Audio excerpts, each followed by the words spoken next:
Hello and welcome. In today's lesson,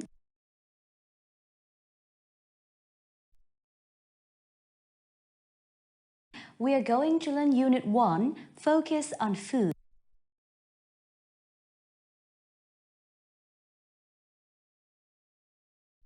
Part A.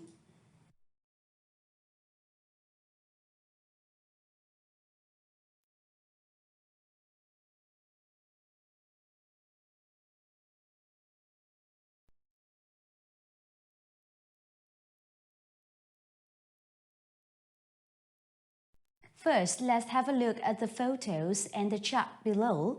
Add more examples of food that you don't want to eat because of following reasons. Các bạn hãy quan sát hình ảnh và bảng, sau đó điền thêm một số ví dụ về những loại thực phẩm mà các bạn không muốn ăn theo những lý do dưới đây. 1. Unusual look. For example, octopus. Những thực phẩm có hình thù kỳ quái, ví dụ như con bạch tuộc. 2. Strange texture, like oysters. Những thực phẩm mà có bề mặt trông rất khác thường, ví dụ như là con hàu. Number 3. Strong smell, for instance, cheese. Những thực phẩm có mùi vị rất lạ, ví dụ như phô mai xanh. 4. Not ripe or too ripe, like green tomatoes. Những thực phẩm chưa chín hoặc là quá chín, ví dụ như là cà chua xanh.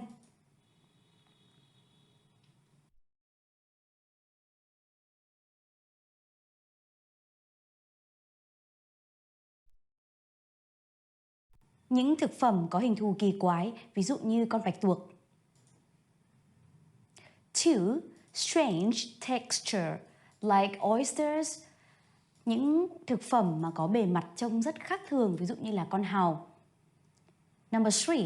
Strong smell, for instance, blue cheese. Những thực phẩm có mùi vị rất lạ, ví dụ như phô mai xanh. 4. Not ripe or too ripe, like green tomatoes. Những thực phẩm chưa chín hoặc là quá chín, ví dụ như là cà chua xanh.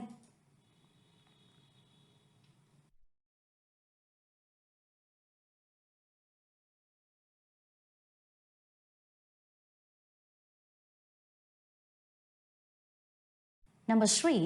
Strong smell, for instance, blue cheese. Những thực phẩm có mùi vị rất lạ, ví dụ như phô mai xanh. 4. Not ripe or too ripe, like green tomatoes. Những thực phẩm chưa chín hoặc là quá chín, ví dụ như là cà chua xanh.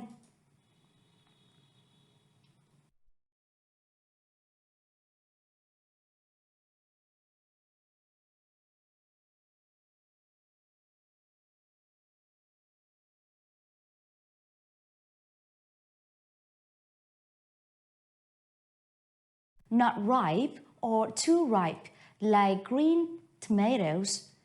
Những thực phẩm chưa chín hoặc là quá chín, ví dụ như là cà chua xanh.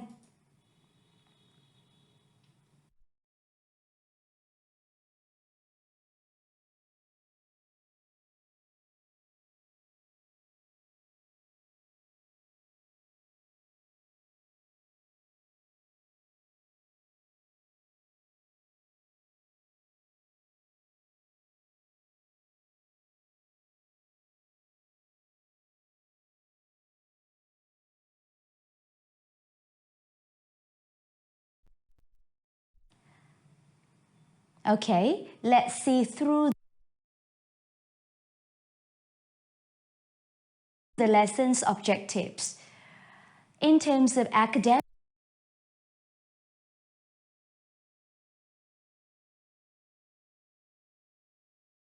track, you will focus on the topic cultural studies.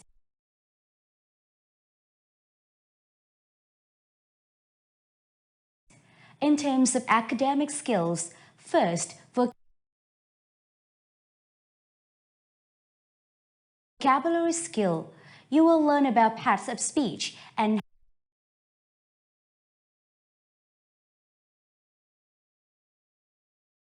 how to recognize them.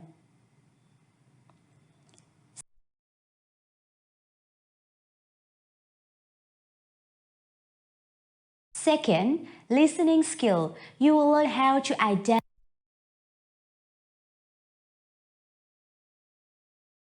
identify reasoning information in a talk.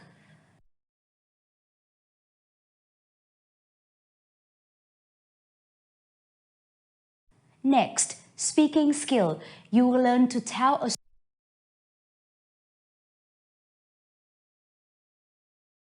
story with time markers, how to stress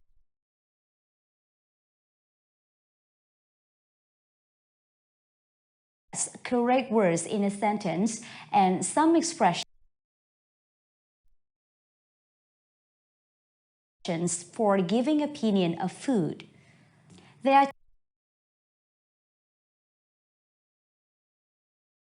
two main parts, listening and speaking.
In the first part, listening, there are three main sections, vocabulary skill, glossary, and listening skill.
Hello everybody, let's start our first unit of the module. Unit 1, Paragraph to Short Essay. I would like to start Unit 1 with some warm-up questions. Can you look at the photo of Jeanne Didion and her reasons for writing? What can be your reasons for writing? Is it becoming longer and longer? Many of you may have different reasons. Is that right? I believe writing something in English will be an important part of one's life. Some may write very short texts, while others may need to write longer ones.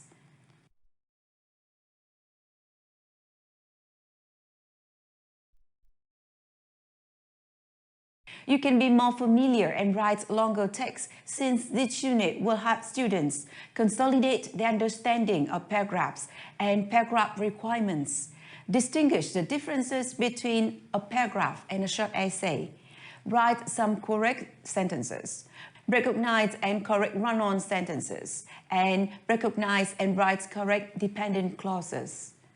To meet those objectives, we are going through the following parts in Unit 1.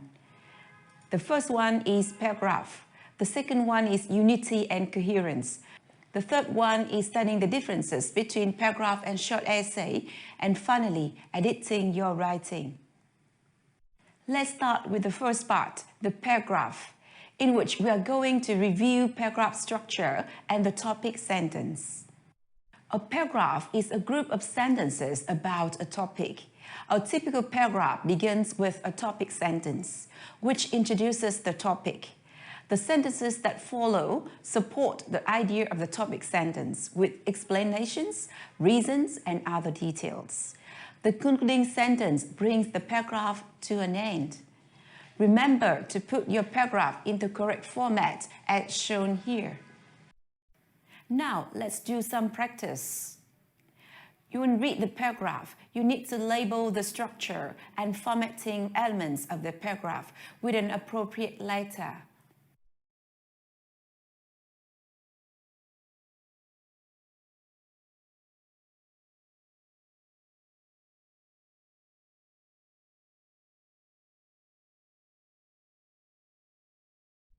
To make a good paragraph, we need to have an effective topic sentence.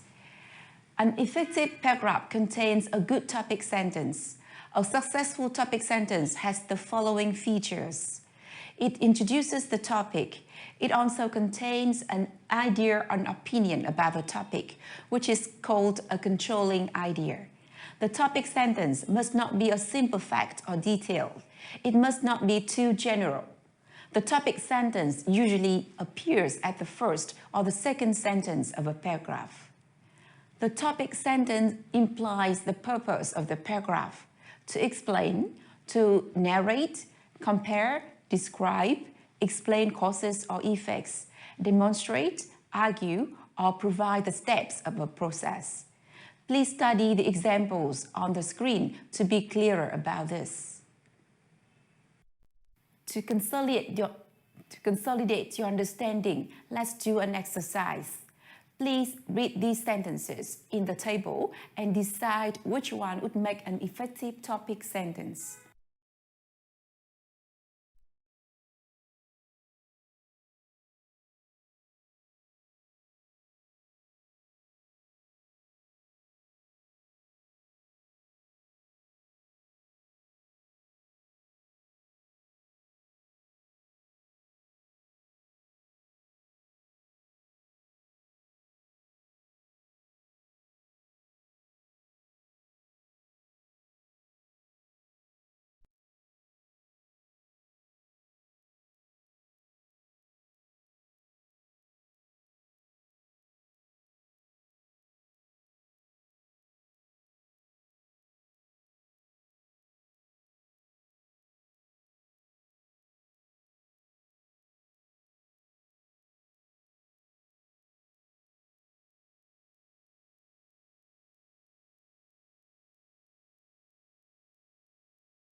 As you can see, the effective topic sentences are often not too general or too specific, and they should show the purpose of the paragraph very clearly.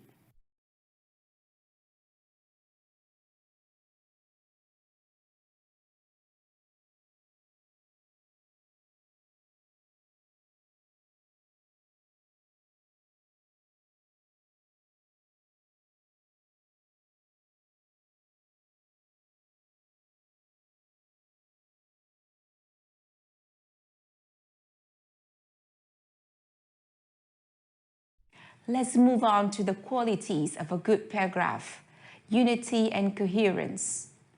Firstly, a paragraph must have the unity. A paragraph has a unity when all the sentences support a single idea. The paragraph must have one controlling idea in the topic sentence. Additional controlling ideas make the paragraph lose focus. The supporting sentences must support or explain the controlling idea with examples, details, steps, or definitions. Ideas that do not support the topic sentence cause the paragraph to lose its focus. The concluding sentence should restate the main idea in the topic sentence in different words. It must not introduce a new topic. To help you see this better, let's complete this exercise. Please read the following sentences. Identify which ones support the topic sentence.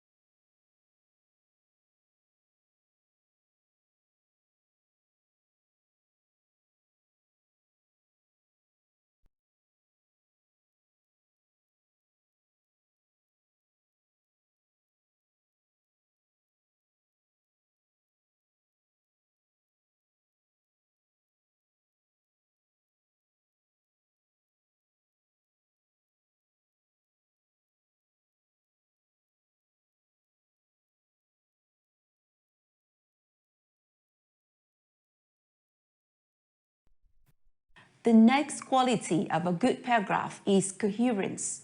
That means the supporting details are organized in a logical way. Writers often use time, space, or order of importance to present the supporting information in a paragraph coherently. It is time for us to do some exercise. Let's read the sentences from a narrative paragraph. Some of the sentences are out of order. Number the sentences 1 to 10 to show logical time order.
And here is the answer. That's all about the paragraph. What about essays? You will see that there are a number of similarities between paragraphs and short essays when we compare them together, and we are going to explore short essays organization. A short essay is longer than a paragraph, but like a paragraph, it has three important parts: an introduction, a body, and a conclusion. The introductory paragraph is the first part of a short essay. It contains a topic sentence and thesis statement. What about body paragraphs? A short essay has at least one or two body paragraphs. These develop the ideas presented in the introduction. In the conclusion, you can see that it is the final paragraph. It summarizes the main ideas presented in the short essay. Looking into paragraph and short essays in details, we can see that they have quite similar structures. As for paragraph, the topic sentence states the topic. In the short essay, the introductory paragraph states the topic. In the paragraph, the topic sentence states the controlling idea, whereas in the short essay, the thesis statement states the controlling idea. In the paragraph, the supporting sentences of the paragraph support the idea in the topic sentence. And in the short essay, the body paragraphs support the main idea in the thesis statement. Each body paragraph has a topic sentence. And in the paragraph, the concluding sentence summarizes the main idea in the topic sentence, while the essay conclusion summarizes the idea in the thesis statement. Let's explore the short essay organization in details. An effective essay must have the following elements. First, introduction. A hook is an opening sentence that attracts the reader's attention. The sentences after the hook give background information that helps the reader understand the topic. And the last sentence, the thesis statement, is very important because it gives the topic and controlling idea of the entire essay. The second part of an essay is body paragraphs. An essay has at least one body paragraph in which the writer develops the thesis statement from the introduction. The body paragraph begins with a topic sentence, followed by supporting details. And the last part is conclusion. An essay ends with a conclusion that summarizes or restates the main idea in the thesis statement. To check our understanding of a short essay organization, let's read the short essay. The thesis statement is missing. Choose the best statement from the list following the essay to be the statement.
Sentence. After studying the paragraph and short essay, we now go on with some writing issues: the sentence, run-on sentences, and dependent clauses. First, let's consolidate our understanding of what a sentence is. A sentence contains at least one subject, a noun or a noun phrase, and a verb, and it expresses a complete idea. A simple sentence may contain more than one noun or verb. Let's look at these three examples. A complete sentence must contain at least one main clause. A main clause contains a subject and a verb, and it expresses a complete idea. There are different kinds of sentences by structure, and in this unit, we are looking at two types, simple and compound sentences. A simple sentence contains one main clause, as you can see in this example. What about compound sentences? A compound sentence has two main clauses separated by a comma and a conjunction, or by a semicolon. Here are some examples.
The second issue we are going to analyze here is run-on sentences.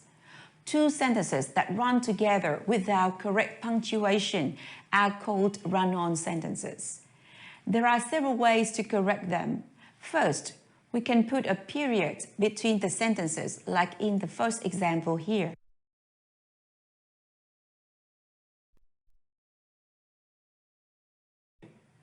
Second, we can add a comma and a connecting word such as and, but, or so, like in the second.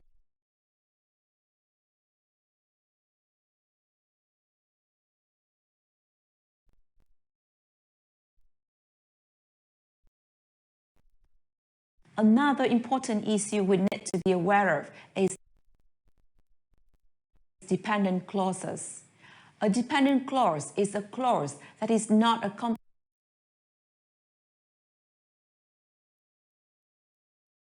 sentence by itself. It has a subject and a verb, but it does not have a complete idea. It often starts with a subordinating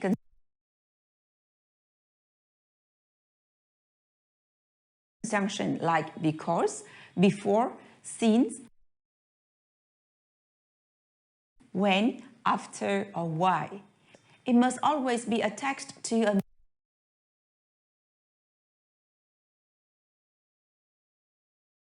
main or independent clause to make a complete sentence. The dependent clause can come before or after the main clause.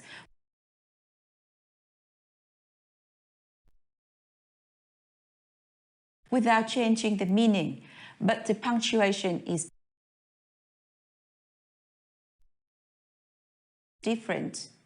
The two examples here show how we can arrange clauses in a sentence.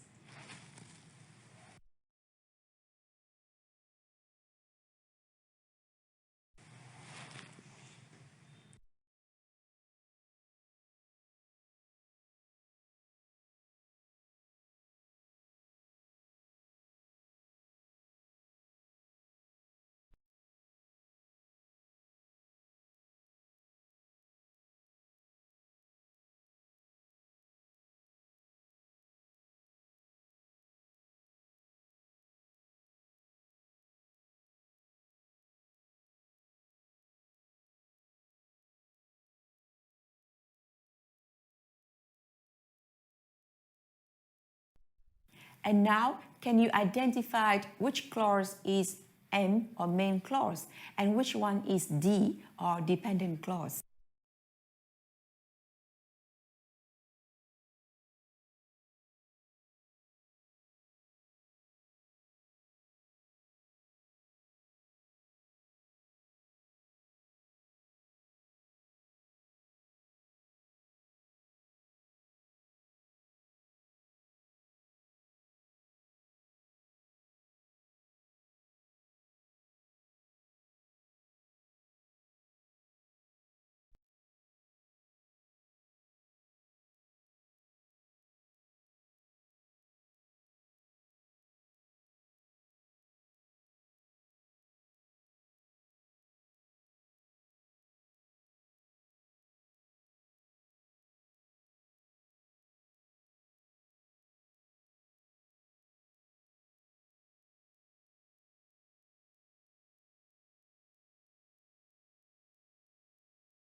That's all about paragraph and short essay. In summary, we have looked at a number of important points under the rhetorical focus. We have learned elements and structures of a paragraph, unity and coherence, the paragraph and short essay organization. As for the language and grammar focus, we have looked at the sentence, run-on sentences, and dependent clauses. I believe if you keep in mind these points and consider them when writing your sentences in your paragraphs and short essays, they will be certainly effective and friendly to your reader. They will be certainly effective and friendly to your readers. Thank you for your attention and see you again in Unit 2.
Hello and welcome to Unit 4, Creative Arts. Now let's get started with the warming up activity. Look at the photos and read the captions, then discuss the questions. Number 1, what different kinds of art do you see in the photos? 2, what are creative arts?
Here is the objectives of this lesson.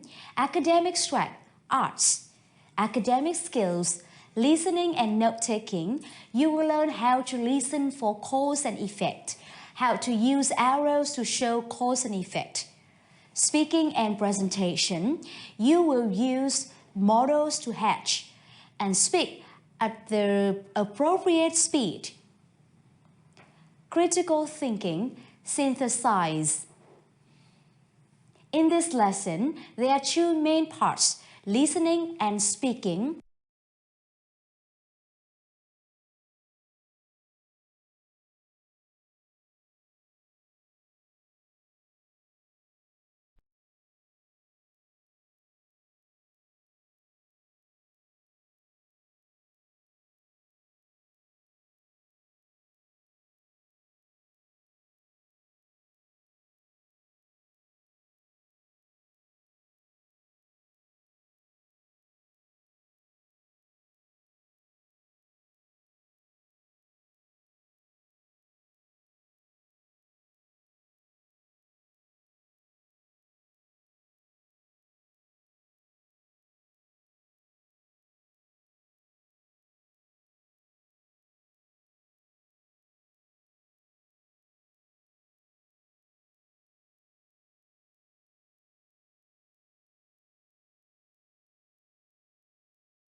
In the listening parts, there are 4 sections as you can see.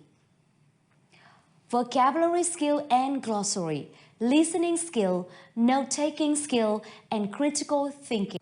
Now section 1, vocabulary skill, prefixes. You can add prefixes in front of the words to change their meanings. You can guess the meaning of an unfamiliar word if you understand the meaning of its prefix. Now here are some common prefixes. Let's see in the table.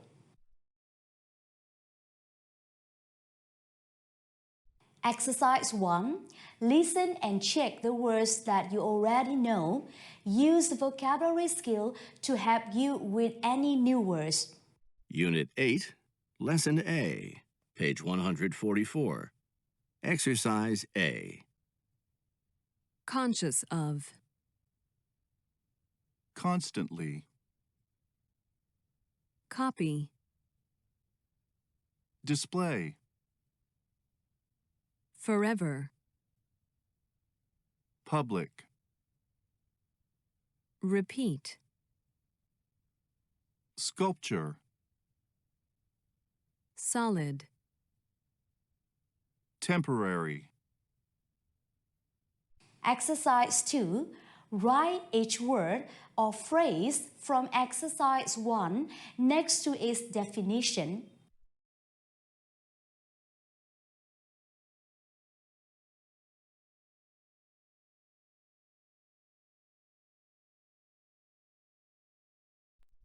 Next, let's learn some vocabulary for the topic today. Temporary art, a friendly-looking dragon. Sculpture, solid. Artist, be creative. Pay for something. Shark, medium.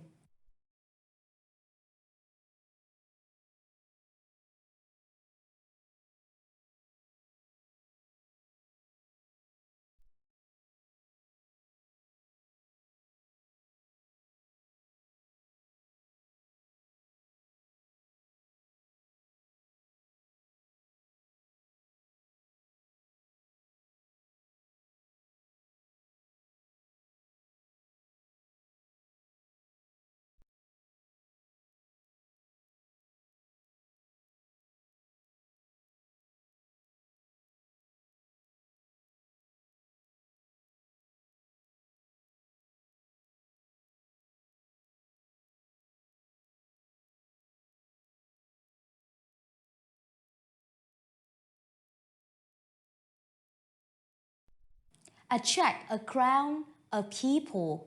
Material, pattern and design. A piece of art. Ocean tide. Disappear. Be conscious of something. Last forever.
You've learned a lot of phrases or words. Now it's time for you to learn some more listening skills. First, let's see how to listen for cause and effect. Speakers often talk about cause and effects relationships.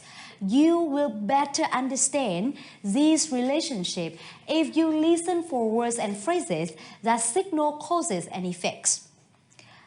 There are some words that signal causes like because of, due to, cause, effect. For example, because the animals and plants make their homes on their sculptures are always changing. Words that signal effects. As a result of, so, therefore. For example, as a result, the art is temporary. Taylor's sculptures are constantly changing, so each time you visit, they look different. Now we are moving on another skill when you take notes, using arrows to show cause and effect. When you take notes, you can show a cause and effect relationship with arrows.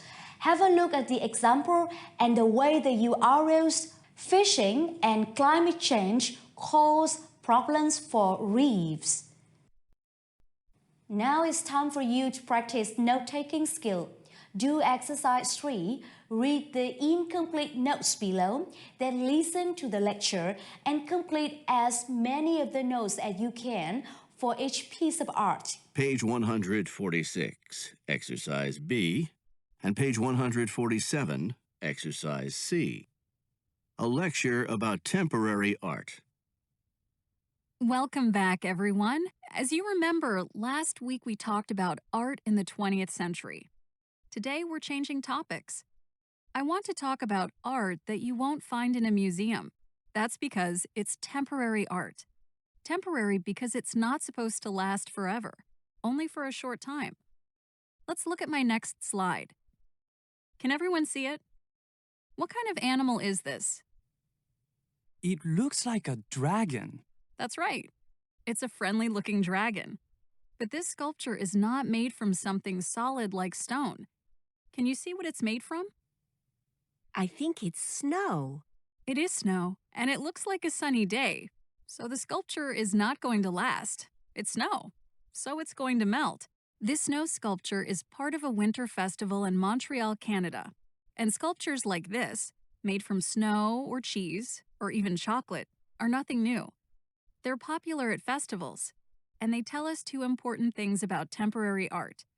First, we often see it outdoors instead of displayed in an art museum. Temporary art is often created in public places. In this case, it's a public street. And second, look closely at this picture. Do you see the crowd of people around the sculpture? Temporary art brings people together. In this next slide, you'll see an artist in Madrid, Spain. He's working on a copy of a famous painting, the Mona Lisa, right? But he's not working with paint. He's working with chalk. He's working outdoors in a public place. And as a result, people are coming to watch him work. What else do you notice? I see some money.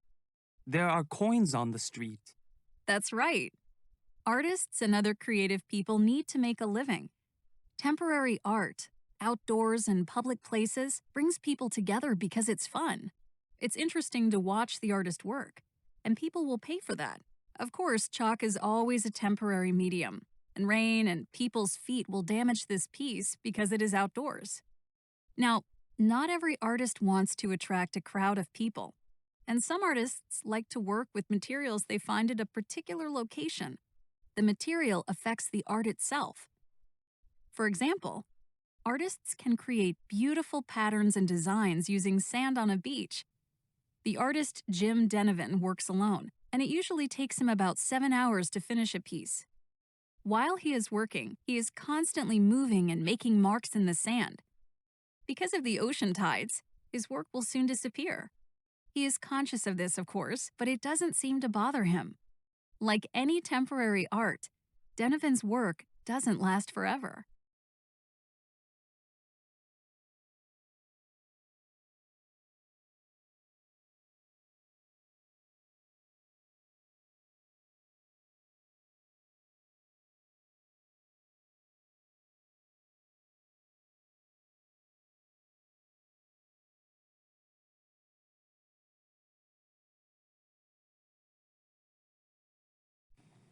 Next, let's practice critical thinking, synthesizing. When you synthesize, you combine information from 2 or more sources. This is an important critical thinking skill because it helps you create more connections between ideas. Exercise 4, based on the information from this lecture, discuss the questions with your group. 1. How do you think the materials and the location determine the art? 2. What kind of temporary art do you think you could find on the beach, at the top of a mountain, in a city park, on a lake or river? Here are some possible answers for you. Number 1, whether the materials are more permanent, like stone, or more temporary, like chalk, will affect the art. Weather and population density in its location will also have an impact on the kind of art produced. Number 2, on the beach, you could find sand art. At the top of a mountain, you could find snow sculptures. In a city park, you could find performance art. On a lake or river, you could find floating art shows. That's the end of the first part in today's lesson. Now we continue with the second part, speaking. There are 3 main sections: grammar for speaking, speaking skill, and presentation skill. In terms of grammar for speaking, we'll learn how to use modals. Modal verbs comes with bare infinitive verbs. There are many functions of modals: ability, possibility, probability, necessity, advice, permission, obligation, etc. Now, let's see some modals of possibility and probability.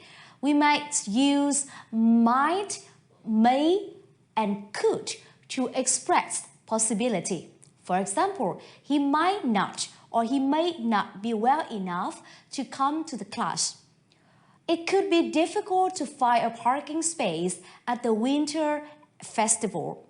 Next, we use must to talk about things that are probably true. That painting must cost a lot of money, and it's by a famous artist. Another point, we can use must not or can't to talk about things that are probably not true. You must not be interested in the lecture. You look half asleep. That can be one of his painting. This style is very different. Trong tiếng Anh, động từ khuyết thiếu thường đi kèm với các động từ nguyên thể không có to ở phía trước và có rất nhiều những chức năng biểu đạt của động từ khuyết thiếu, ví dụ như là chỉ khả năng xảy ra, chỉ năng lực của một ai đó, chỉ sự cần thiết, chỉ lời khuyên, sự cho phép hay sự bắt buộc, vân vân. Khi chỉ những cái khả năng xảy ra của một sự việc nào đó, chúng ta có thể dùng might hoặc là may hoặc là could.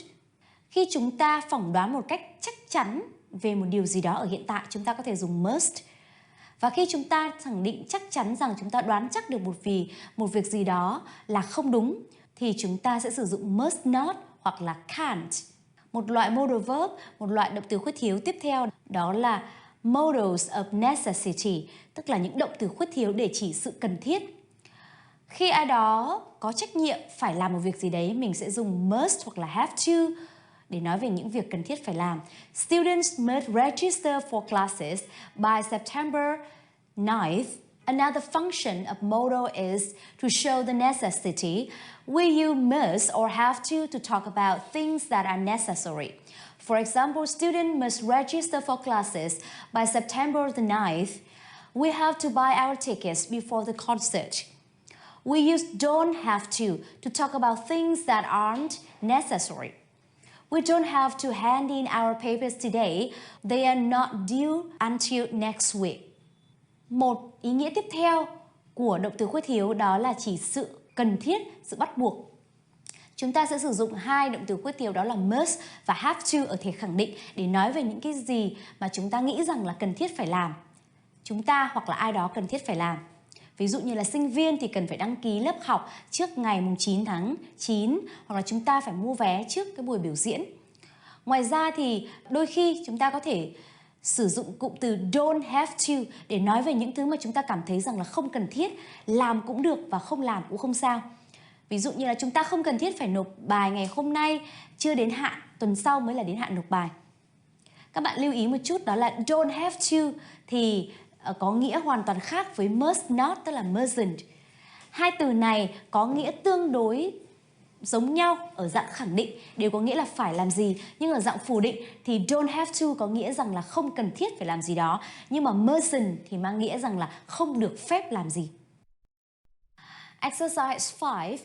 Read and listen to the conversation, then find the modals of possibility, probability, and necessity.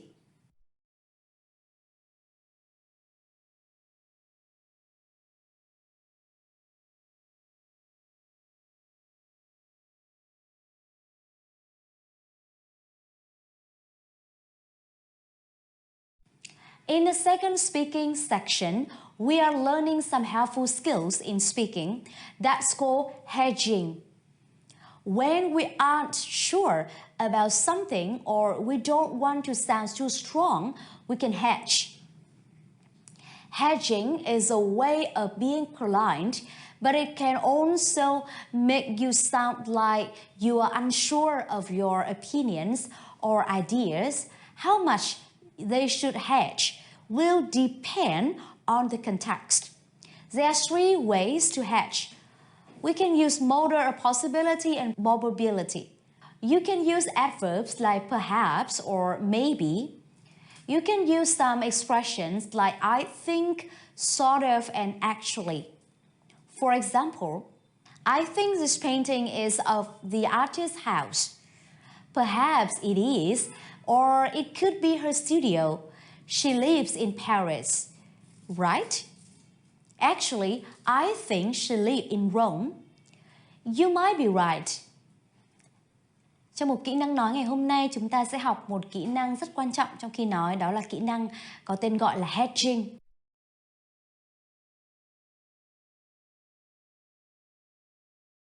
Hedge bản chất có nghĩa là cái hàng rào dùng để rào chắn và bảo vệ. Thì kỹ năng hedging là một kỹ năng được sử dụng khi mà chúng ta không chắc chắn về một điều gì đó, hoặc là chúng ta không muốn khẳng định quá chắc chắn về một điều gì đó. Thì chúng ta sẽ sử dụng kỹ năng này, và các bạn sẽ sử dụng kỹ năng hedging để tạo ra một cái cách nói thật là lịch sự. Nhưng mà đôi khi thì nó cũng làm cho người nghe hiểu rằng là chúng ta đang chưa chắc chắn về quan điểm mà mình đưa ra. Và cái mức độ an toàn, mức độ mà các bạn sử dụng những cái ngôn ngữ để thể hiện sự thận trọng trong lời nói, sự không chắc chắn trong lời nói thì sẽ phụ thuộc vào từng văn cảnh. Có 3 cách chính để các bạn có thể thực hành cái kỹ năng hedging. Một là các bạn sử dụng những cái động từ khuyết thiếu chỉ khả năng, là dự đoán về khả năng xảy ra của một sự việc nào đó, ví dụ như là could hay là may hoặc là might. Ngoài ra các bạn có thể sử dụng một số trạng từ, ví dụ như là perhaps hoặc là maybe, nghĩa là có lẽ, có thể. Hoặc chúng ta cũng có thể sử dụng một số những cách diễn đạt, ví dụ như là I think, tôi cho rằng, hoặc là actually, thực ra là, hoặc là sort of, đại khái là, kiểu như là.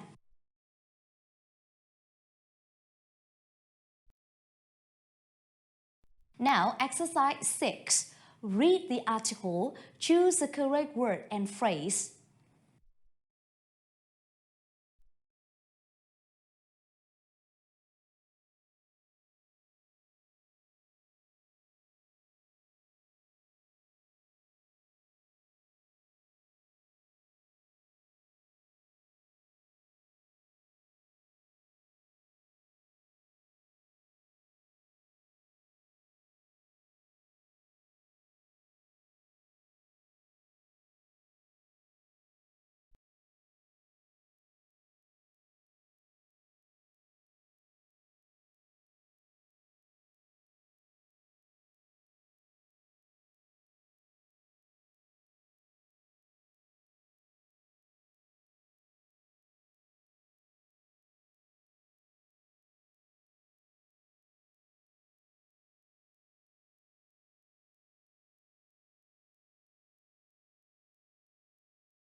Exercise 7. Form a small group. Read the facts and try to explain them. Use information from the article and your own ideas and expressions of hedging. For example, why do you think some elephants like to paint? I think it may be fun for them.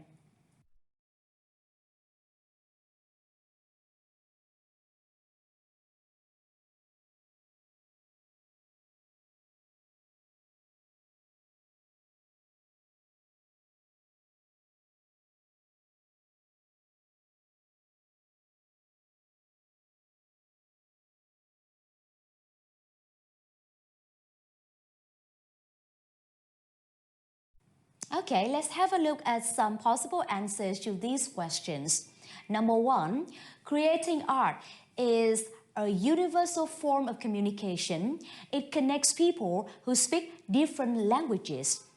Number 2, monkeys might be able to create interesting art. They can use tools. Now let's move on to section 3, presentation skill. Today we will learn how to speak at appropriate speed. When you speak to a group of people or role-play a conversation, it's important not to speak too quickly. Of course, you don't want to speak too slowly either.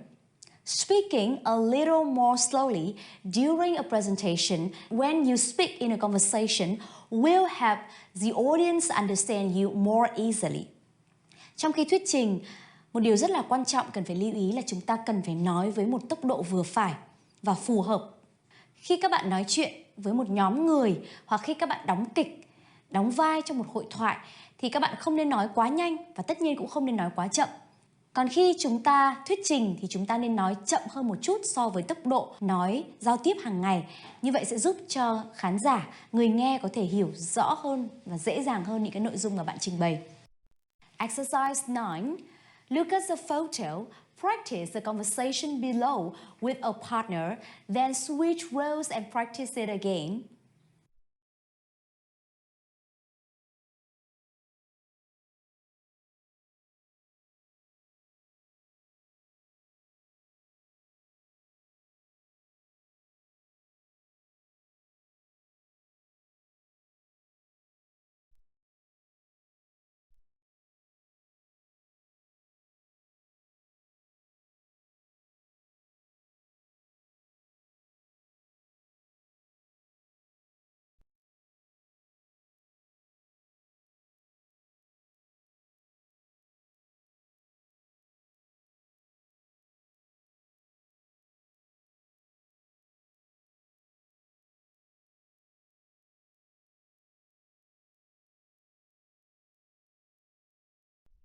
Exercise 10. With your partner, discuss the photo below, then complete and practice the conversation.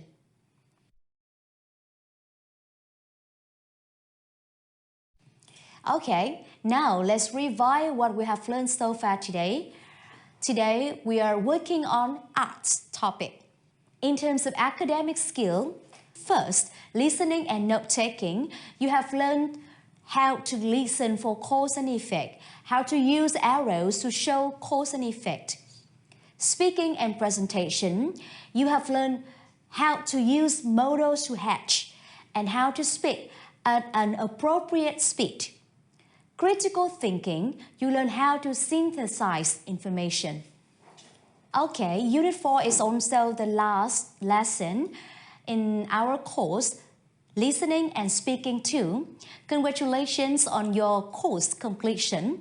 You have been through 7 weeks of lessons with 4 units. Let's see what you have achieved. In terms of academic tracks, you explore 4 themes, including cultural studies, engineering or urban planning, natural science, and arts. In terms of academic skills, you learn and practice many listening and speaking sub-skills, particularly listening and note-taking skill. You have learned to listen for reason, for cause and effects, how to use an outline, contact clues, mind map, and arrows when you take note, and how to make notes of numbers or make inferences. In speaking and presentation skills, you also learned how to tell a story with time markers, how to express the agree or disagree, how to express agreeing and disagreeing, how to role play in a meeting, how to ask follow-up questions to keep a conversation, how to ask follow-up questions to keep a conversation going, how to use signal words and effective hooks. And the last one, you learn how to hedge and speak at the appropriate speed. I hope that you enjoyed the lessons. Thank you for your attention. I wish you great success in learning English. Goodbye.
Now let's get started with the warm-up activity. Read the astronomy quiz and choose the correct answer.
Have you got your answers?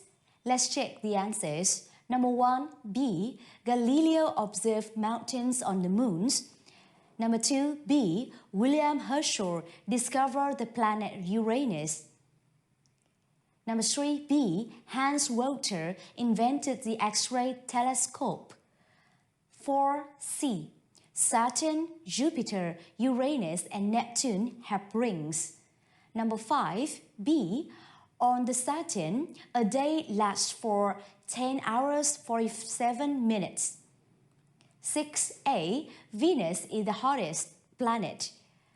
7B. Neptune is the coldest planet. Here is the objectives of this lesson. Academic track, health science. Academic skills, Vocabulary, choose the correct meaning. Listening, listen for main ideas and for details. Speaking, ask for another person's opinion and present travel plans. The last one, critical thinking, analyze pros and cons. In today's lesson, there are two main parts, listening and speaking. In the listening part, there are three sections as you can see: vocabulary skill and glossary, listening skill, and critical thinking.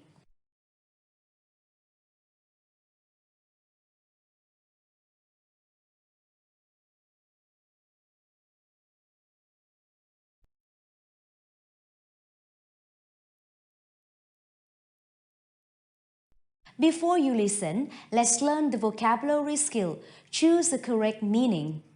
Some words have multiple meanings, but you can often use the context to decide which one is correct. For example, the word form, meaning number one, the shape of something. For example, the human form can be quite graceful. Or form also means a type or a kind. People live under different forms of governments. Number three, form means a printed paper with spaces to be filled in.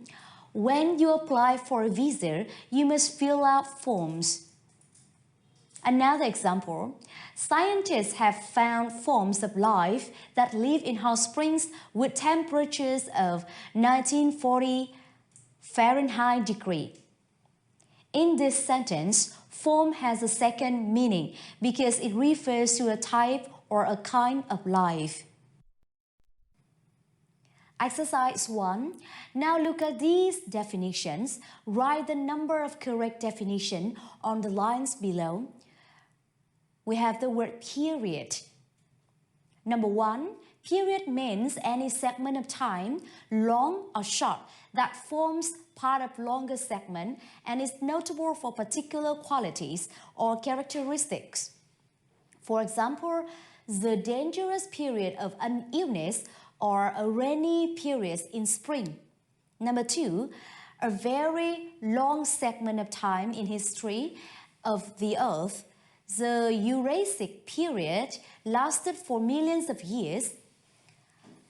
Number 3, period means a segment of time in the history of a person's life or a country, etc. For example, the Revolutionary period in American history. Number 4, a regular division of time in a school day or a game. In a lunch period, the team score in the second period. Number 5, period means a punctuation mark of a dot ending a sentence. This sentence ends with a period.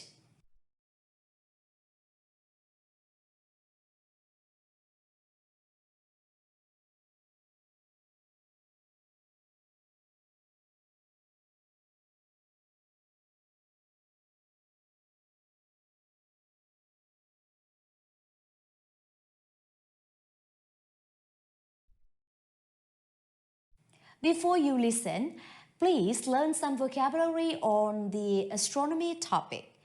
Observatory, observe, refracting telescope, invent, mirror, reflect light, lens, galaxy, museum, exhibit, recognize somebody, relativity, astronomer, elevator, the Milky Way, spiral shape, starfish.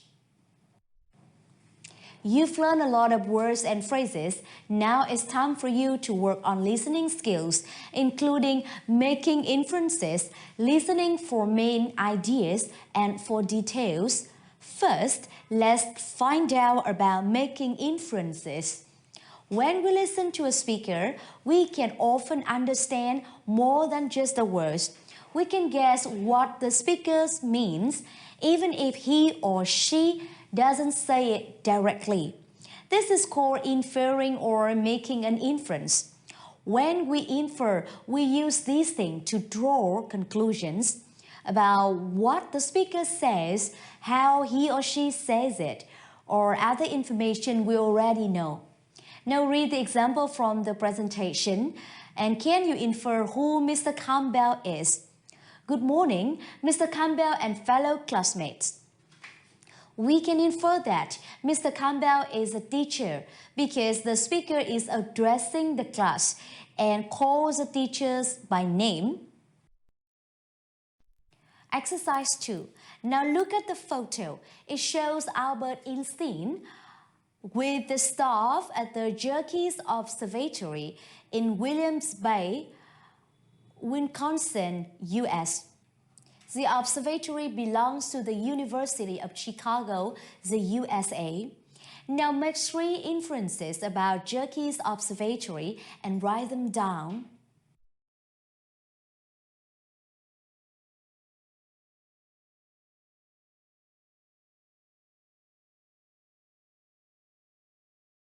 Here are some possible answers for you. Number 1, the Yerkes Observatory is very old. Number 2, older telescopes were very big and heavy. Number 3, Albert Einstein was involved in the research at Yerkes.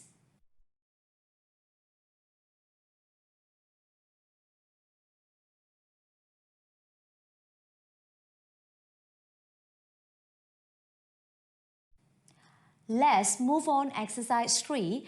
This exercise will have you practice the skill listening for main idea. Now read the statements and answer choices below. Then listen to the talk and choose the correct answers to complete each statement. Page 137. Exercises D and E. A talk by a tour guide.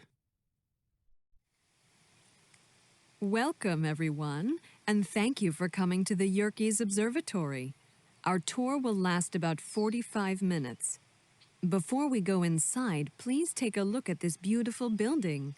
It's from the 1890s, so it's among the oldest observatories in North America. And what do you think makes the Yerkes telescope special? Anyone? Is it the size? It is the size.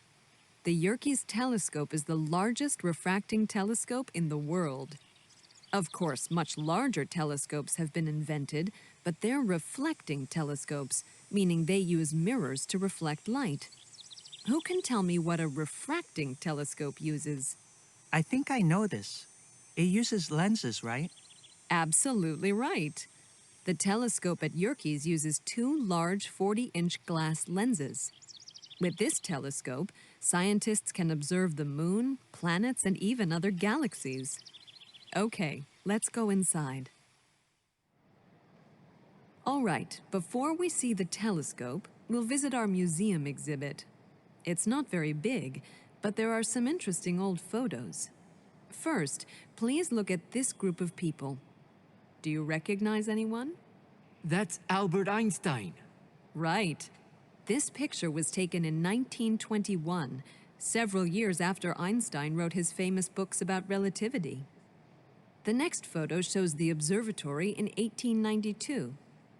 As you can see, there was nothing around it. It was out in the country and high on a hill, so astronomers could view the night sky. Okay, I know you want to see the telescope. We'll need to go up some stairs in order to reach it. The building is old, so there's no elevator. They didn't think an elevator was necessary back then. Please let me know if anyone needs help. Well, this is it. You'll notice an opening, kind of like a window, up there. That's so the scientists can use the telescope to see outside. Excuse me, but that's pretty small. How do the scientists see other parts of the sky? Does the opening move? Actually, the whole room turns completely around. After my talk, I'll show you how it works. So maybe you're asking yourselves, what can astronomers see through the Yerkes telescope? In fact, they can see a lot, and they've made some important discoveries here. For example, they discovered the shape of our own galaxy, the Milky Way. Before that, we didn't know that the Milky Way has a spiral shape with arms, sort of like a starfish.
Another skill which is crucial for listening is listening for details.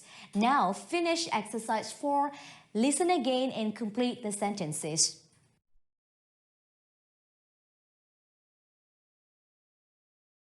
Page 137.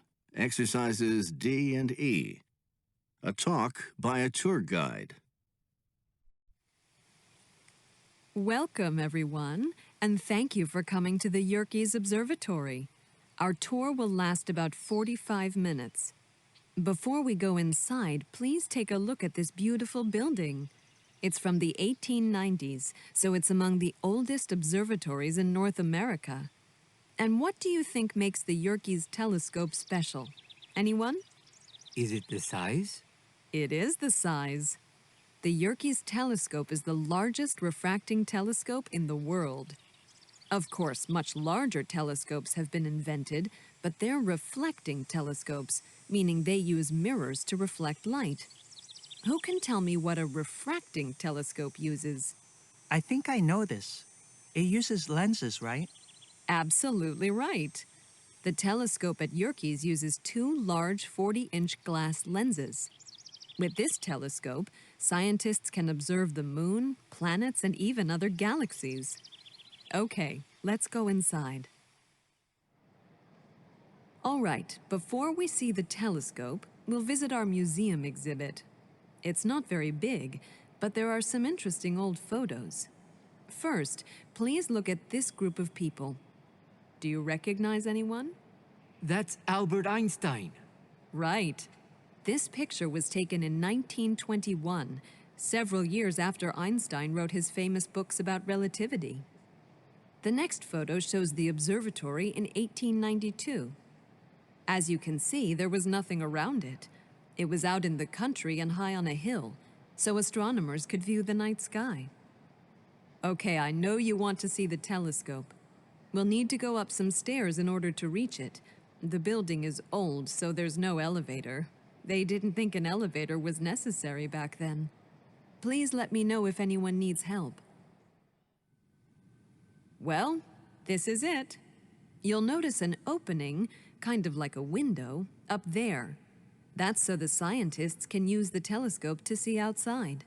Excuse me, but that's pretty small. How do the scientists see other parts of the sky? Does the opening move? Actually, the whole room turns completely around. After my talk, I'll show you how it works. So maybe you're asking yourselves, what can astronomers see through the Yerkes telescope? In fact, they can see a lot, and they've made some important discoveries here. For example, they discovered the shape of our own galaxy, the Milky Way. Before that, we didn't know that the Milky Way has a spiral shape with arms, sort of like a starfish.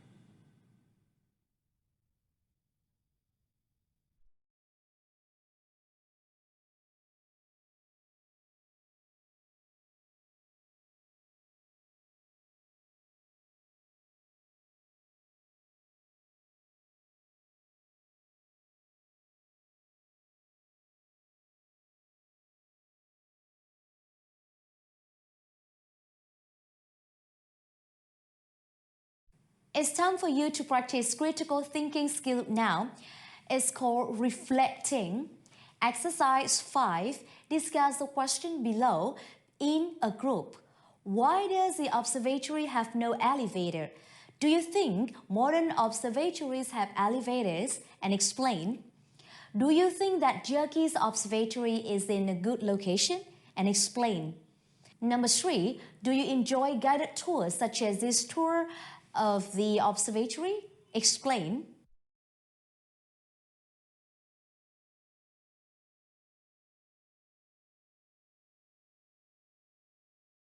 Okay, let's have a look at the sample answers and compare with yours. Number 1, there is no elevator because it's an old building. Modern observatories probably have elevators because they are bigger and newer. Also, elevators are necessary to allow people with special needs to have access. Number 2, Yerkes Observatory is in good location. Yes, because it was built out in this country, high on the hill, away from the bright lights of the city? And number 3, the answers will vary. It's up to you. That is the end of the first part of today's lesson. We continue with the second part, speaking. There are 3 main sections: everyday language, critical thinking, and speaking task. In the first speaking section, we'll learn how to ask for another person's opinion and how to keep a conversation going. Now let's see some suggested expressions. When you want to ask for another person's opinion, you might say, "What do you think? What's your opinion? Do you agree? How about you?" If you want to keep a conversation going, you can ask follow-up questions. This shows that you are listening and you are interested in what other person is saying. For example, SpaceX is already sending rockets into space. He thinks that they'll have a rocket big enough to reach Mars by the mid-2020s. Are those rockets going to take people to Mars? Next, exercise 6. Read and listen to the article, then read the statements below and choose A for agree or D for disagree. And the answer Page will vary. 138. Exercise A. The dark sky movement. The majority of people now live in or near cities, where doing most things at night is as easy as doing them during the day. Seeing the stars, however, is not easy to do in the city. Streetlights and lights from businesses and advertisers shine into the night sky. As a result, only the brightest stars can be seen. People involved in the dark sky movement want to change this. They argue that seeing the night sky is important for everyone, not only for astronomers. They say that outdoor lighting affects human health and wildlife, and they recommend simple changes, such as streetlights that only shine down at the street, not up at the sky.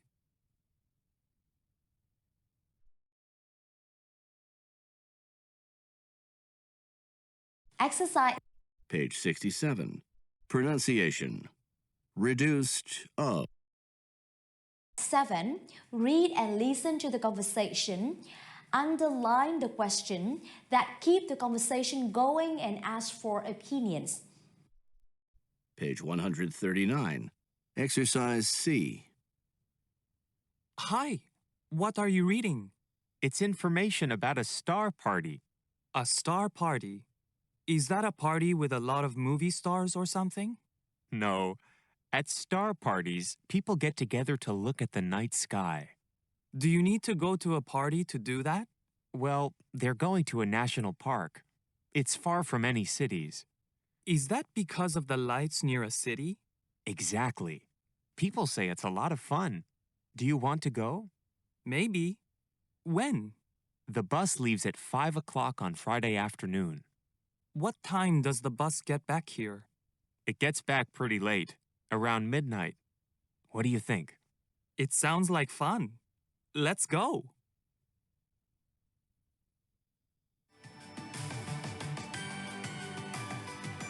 End of CD 2.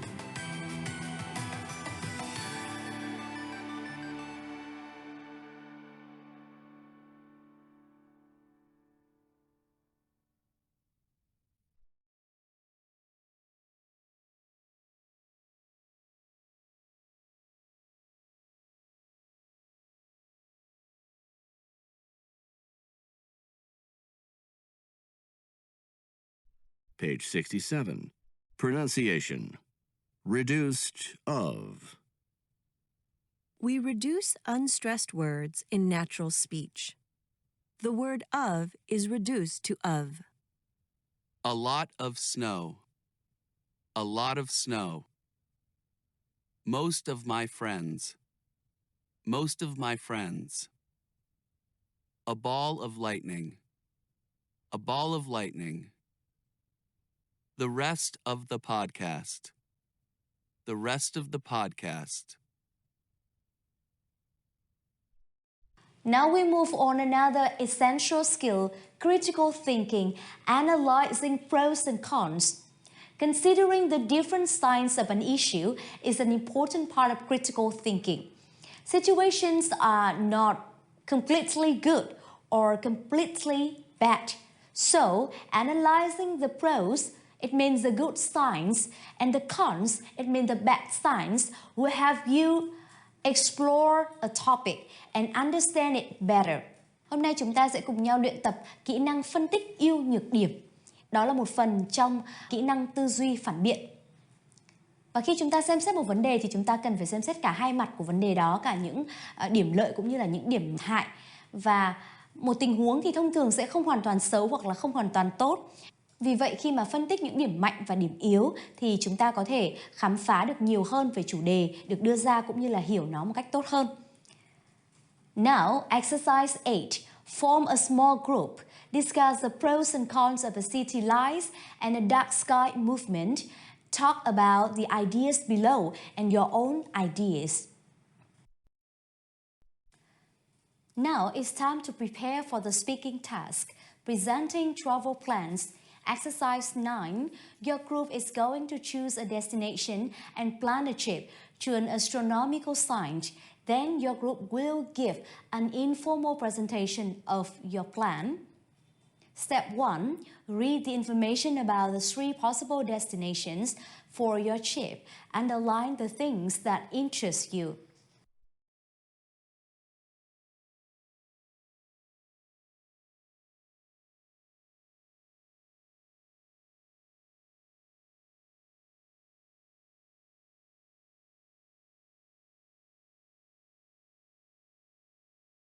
Step 2. Evaluating.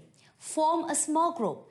Decide which site you want to visit and consider the pros and cons of each site, the cost of travel, and what interests your group the most. Step 3. Organizing ideas. Decide which group member will talk each topic below, your group's decision, and the reasons for it. How you will travel there, what you will do there. Step 4. Practice your presentation. Remember to use signal words to have your audience follow you. Trong chủ đề ngày hôm nay, các bạn sẽ trình bày về một kế hoạch đi du lịch. Và tình huống được đặt ra là nhóm của các bạn sẽ chuẩn bị chọn một địa điểm và lên kế hoạch cho một chuyến đi đến một địa điểm để quan sát thiên văn. Đó là một địa điểm rất là rộng lớn, ví dụ như là đài quan sát thiên văn hay là một công viên quốc gia, vân vân. Sau đó thì nhóm của bạn sẽ thuyết trình về cái kế hoạch này. Bước 1, chúng ta hãy đọc kỹ thông tin về 3 địa điểm gợi ý cho chuyến đi của bạn ở phía dưới và hãy gạch chân những thông tin mà các bạn quan tâm, các bạn cảm thấy thú vị. Bước 2, các bạn sẽ đánh giá. Chúng ta sẽ chia thành những nhóm nhỏ, sau đó thì sẽ quyết định xem mình muốn đến địa điểm nào. Sau khi quyết định được địa điểm mà chúng ta muốn đến thì các bạn sẽ tiến hành đánh giá những ưu nhược điểm cũng như chi phí di chuyển và những hoạt động mà khiến các bạn cảm thấy hứng thú nhất ở tại địa điểm này. Bước 3, sắp xếp và trình bày ý tưởng. Các bạn sẽ chọn và phân công thành viên phụ trách một nội dung trong bài thuyết trình. Sau đó thì nhóm sẽ đưa ra quyết định và nói rõ lý do tại sao lại chọn cái địa điểm này. Các bạn cũng cần nói rõ xem các bạn sẽ di chuyển đến địa điểm này bằng phương tiện gì và các bạn sẽ làm những việc gì, những hoạt động gì ở đây. Bước 4. Luyện tập phần thuyết trình của mình. Hãy nhớ sử dụng một số những từ để chỉ tín hiệu giúp cho người nghe có thể dễ dàng theo dõi được nội dung mà bạn nói.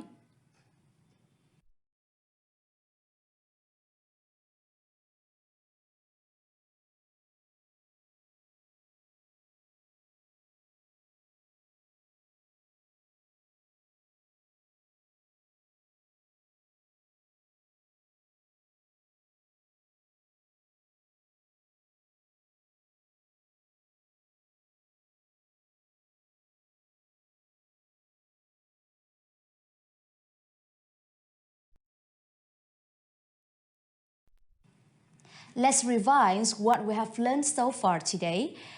In terms of academic track, health, science, academic skills, vocabulary, you have learned to choose the correct meaning of the words. Listening, you have learned to listen for main ideas and for details.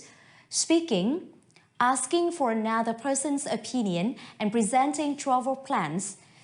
Critical thinking, analyzing pros and cons. That is the end of our lesson today. Thank you and goodbye.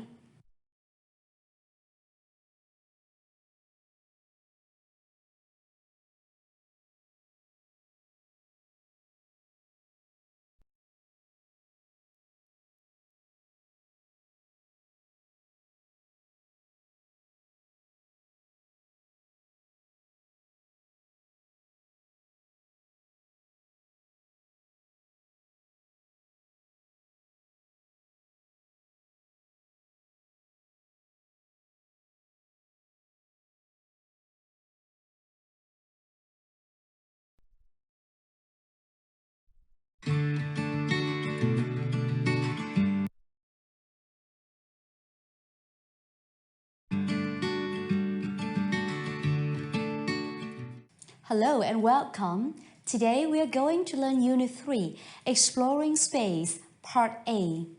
Now let's get started with the warm-up activity. Watch this video and do the quiz about the space and space travel to test your general knowledge. Here is the objectives of this lesson: academic track, health science, academic skills, listening and note-taking, make inferences, and use the mind map. Speaking and presentation, keep a conversation going by asking follow-up questions. Use will and be going to for future plans and use the signal words. In terms of critical thinking, make predictions and interpret the timeline. In today's lesson, there are two main parts, listening and speaking. In the listening part, there are three sections: glossary, listening skill, and note-taking skill. Before you listen, please try to get familiar with those vocabulary below. Fellow classmate, health challenges, astronaut, International Space Station, be hostile for humans, spaceship, swing 500 degrees in the other direction, atmosphere, breathe, air pressure, spacesuits, do spacewalk, zero gravity, muscle loss, circadian rhythms, be synchronized with, throw off the natural rhythms of the body, periods of wakefulness and sleep, extreme jet lag, adapt to space, space radiation, be exposed to something, radiation sickness.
You've learned a lot of words and phrases. Now it's time for you to learn some listening skills. First, predicting skill. Exercise 1. You will hear a student's presentation about how effects of space travel with a partner decide which topic the student will probably not talk about. Mark your answer. Let's move to exercise 2. This exercise will help you practice the skill listening for main ideas. Exercise 2. Look at your answer from exercise 1, then listen and check each topic you hear about in the presentation. Page 126, Exercise B, and page 127, Exercises C and D. A class presentation about space travel. Good morning, Mr. Campbell and fellow classmates. My presentation today is on health challenges that people face living and working in space, such as the astronauts on the International Space Station. The most important thing to know is that conditions in space are very hostile for humans. The environment is so unfriendly that it's difficult for us to live there. First, the temperatures are extreme. When the Earth blocks the sun, temperatures can drop hundreds of degrees below freezing. However, when the sun hits the spaceship, the temperatures can swing 500 degrees in the other direction.